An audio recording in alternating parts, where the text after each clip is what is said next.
then you are 8-man strong. This is the Tan Talk Radio Network. This is Len Swan, and you're talking sports with Randy Harris.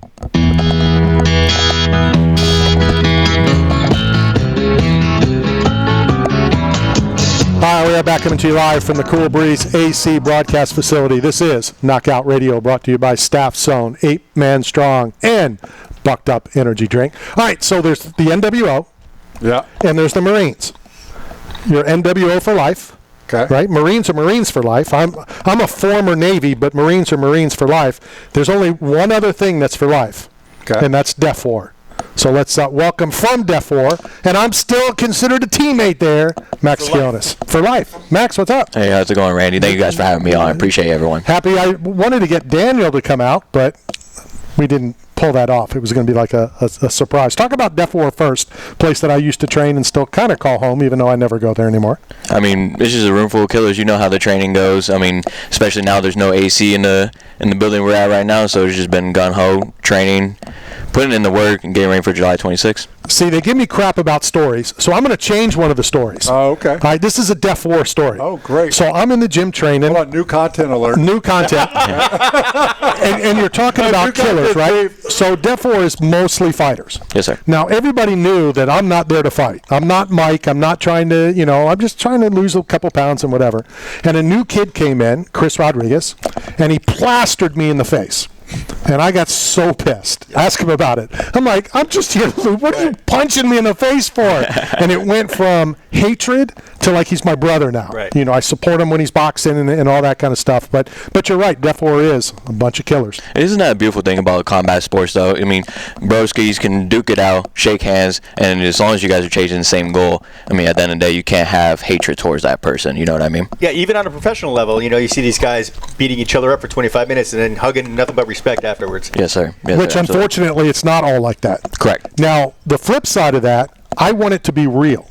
So I get upset. I still give Jens Pulver crap, that him and BJ Penn had this hatred and had this and had that. And I know what you're going to say before you're even going to say it. I know what you're going to say. But then after he goes to Hawaii and trains with him, if you hated him before, I don't care if you squash whatever. If it's real, it's real. Let's keep it real. I understand that 100%. I mean, that's kind of like Khabib and like Connor's situation. Like, they didn't go cross-train with each other, but they squashed the beef, but then they're still keeping their space and not just intertwining with each other. Is beef really squashed with those two? No. You have more of that information than I would, honestly. Max, how old are you? 29. Just turned 29 this Sunday. It's still too early to talk about your post-MMA career, but if you do have a post-MMA career, you should be a voiceover actor. Yeah, no doubt. This guy's got a great voice. voice. He's got the pipes for it. Thank you, brother. We do have some commercials, so we'll send you into the back room after this. Talk about CFFC. They're returning to the Tampa Bay area next Friday. John Morgan, a good friend of mine, he's like, hey, it was funny. We were in Vegas, and he goes, Randy, how far are you from Tampa? And I'm like, I look at Steve. I go, Steve, what do you think? 12 miles? And he's like, oh, I thought you were an hour and a half. You'd never know. I would come if I was an hour and a half. But being 12 miles, we'll definitely be there Friday. But talk about CFFC, and your run to the top. I mean, CFFC and the company, the organization itself, Rob, Aries, everyone on the team, Jason, I mean, they've been nothing but great towards me. But at the same token, flip side, you got to put on a show as well. I mean, you got to put butts in seats, and that's what a business is all about, really. So my goal at the end of the day is to perform to the best of my abilities, and with that, it gains the traction. And then with that, hopefully, the respect that I've earned. Yeah, sure. With it, you know what I mean? We just had Rose Namajunas on, and we talked about she fought in Denver. You're fighting at home. Does it also put extra pressure on you? Because now, not only are the fans going to be watching, on the stream or on pay-per-view or whatever, but they're going to be there to watch you. Not at all. Not at all. I love having the home advantage, as one would say, but it could be PA, Atlantic City, East Coast, West Coast, it doesn't really matter. I'm down for the get down. Now, the Fairgrounds, is it going to be an outside fight, or are you guys putting up a big tent? So it would be, where the X Ball is? Yeah, it's the next building over. He's new to Tampa. Yeah, I'm new to Tampa. Yeah. So. I've only been to the Fairgrounds once. Yeah, they had two massive buildings. Matter of fact, the Tampa Bay Lightning used to play there. Okay. Interesting. Did not know that. You didn't know that, yeah. Know that. And it was so early. Another story. So new content alert. We got to have a little bell for you. Man. All right, we'll get back to that story. Right now we have another story, and he's kind enough to take the phone while in Europe. He is the president. He is the head honcho of BKFC, Dave Feldman. Dave, how are you? It's a long line that goes from the studio across the water. The transatlantic line. Dave, are you there? Well, maybe not. Oh, this is a great idea. We're grading it up. Hello, Dave, are you there?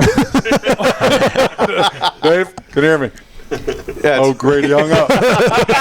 no pun intended. That's for the great. Oh, Grady hung up. Oh, great. Chael talked about, well, this isn't internet. This is, straight cell phone. So, again, maybe there's not a tower, in the ocean. We are trying to find out. Okay. Anyway. All right, so we're gonna try it again, here down the road. Where were we before? About the story about the building there. So, the Tampa Bay area gets the Tampa Bay Lightning, and it's in the bigger portion of the building, how there's two buildings there. And Chris Kontos had a hat trick. First hat trick in the history of the Tampa Bay Lightning, the first game. Everybody's throwing, hats and stuff, so people are getting arrested. They're arresting the people for throwing hats, and this one guy is being ushered out in handcuffs, and he starts yelling to Phil Esposito, "Phil, save me, I'm being arrested." And Phil's like, what the hell's going on? No, they're supposed to throw hats on the ice. But the Lightning, it is inside. BKFC has been out there. Right. Don't they throw like squid, or don't some cities throw? I think Detroit does the squid, and Fort Lauderdale, the Panthers do rats. So we throw dolphins, since like the one that you were in the movie with, it was a fake one.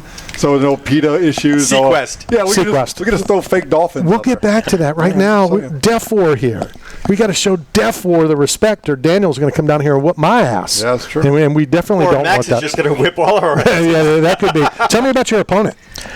Gustavo Villamil, if I'm even pronouncing Thanks that for saying his name and not me. Villamil. So he's out of Goshen, another Florida native, things like that. So there's going to be good energy up in there. But at the end of the day, he comes from Goshen, I come from DEFWAR, and you already know what happens when you put a wolf against a goat. Right. What's his style like? I mean, does he complement your style? You both stand and band guys, right? No, he's more of a grappler. Is he really? More of a grappler. So do you like that? And I know MMA, as I was there in the beginning, that's what it was. It was your best against my best. You grappler versus boxer, et cetera, et cetera.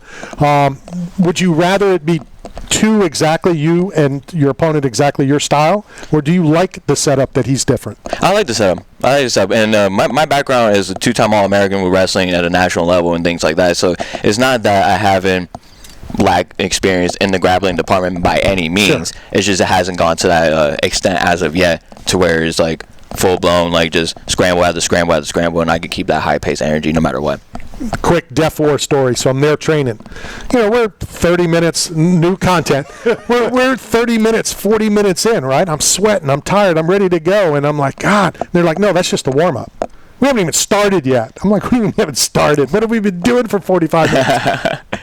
Now, speaking of grappling and time on the ground, I know we just met a few moments ago, but I believe I was the ring announcer for your the inaugural Jits Kings tournament that you competed in Ybor City maybe 6 years ago. Is that correct?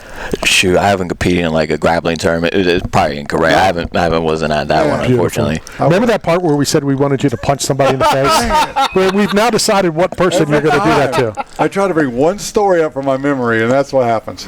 I want to know how the CANDYMAN nickname came about. So actually, in high school, freshman year, I was seeing someone at the time, and pretty much her mom gave me a discount to Costco where I can get 2 boxes of the 30-box candies for like $5 a piece. Started flipping it in school, and then from there, the CANDYMAN name stuck up until I graduated high school. So from freshman year all the way up to senior year, and it was more about like that hustler grind mentality of not wanting to depend on my mom to give me that $20 to go ahead and go to the movies, but to be able to earn it on my own. How big was your locker, and what was the biggest seller? And I'm asking for a reason. So it would always, the lockers were really small, but it would be 2 duffel bags, my wrestling bag and then my candy bag, and no one really questioned me because I was a wrestler as well, so I had my gym bags with me. So then the biggest clients, usually the skinny ones. Really? Usually the skinny ones, man. They have a sweet tooth, they have a fast metabolism, they know they can get it off really quick, and they'll buy like $10 a pop each time. Was there a line always at your locker? It was usually in between periods. So they knew when. Like, I would just walk around in between periods. Hey, you need some candy? Need some candy? Boom. I did chips. I did That's chips. right. In Chips? high school. I did chips. That's awesome. It was the same thing. And, I would flip it and, have enough to go to lunch or, go out later and get what? No. Matt sold weed. Oh, no. Well, the killer is there was nothing left. Right? yeah, Matt might have sold it, but he was also his best customer. Yeah, no, you got to try it out. You don't want to make somebody sick. What weight did you wrestle in college? No, so in high school, I wrestled I went to 120, then 126, senior year 132. Wow. Yeah. And then I just, things fell off with a scholarship that I wanted to go to, so then ended up just focusing on MMA. I didn't want to bear myself into crazy debt, so I just focused on I was telling these guys earlier, I wrestled 118 in college, all 4 years. It was the hardest 4 years of my life. Really? I didn't even have 118 anymore. I'm 55 years old. I'm a lot older than you are. So, yeah, back then, 118 was the lowest weight class in college. Now it's 125. Yep. But it was brutal, man. Brutal. I hated cutting weight. Hated it. So what's the setup for you next week? CFFC will be here. It'll be back out at the Fairgrounds. Is it, the same? You have some form of media stuff on Wednesday or Thursday? Well, you're fighting Friday, so the weigh-in would be Thursday. So anything before Thursday? Or This is my last one. This is my last media kind of appearance kind of deal, unless there's something else that does pop up. But right now, it's just focused on getting the weight down, making sure I stay focused, make sure the body is healed, and we just get after it. Talk about your last fight. A lot of people, as you're working your way up, and Matt was talking about, the Rocky Balboa. It's not, staying down. It's getting back up. And win or loss, how do you let the last fight go? I mean, you take everything, even if you win, lose, whatever the case may be, you just want to take everything as it's worth and then try to see the downside or the plus side and then benefit from it. So we just mapped out, sat down with Coach Daniel, grappling coaches, things like that, see what we could find to correct and then just implement for the next one. Let's go hit a quick break. We'll come back, continue talking CFFC with Max when we return. This is Knockout Radio coming to you live from the Cool Breeze AC broadcast facility. We'll be right back.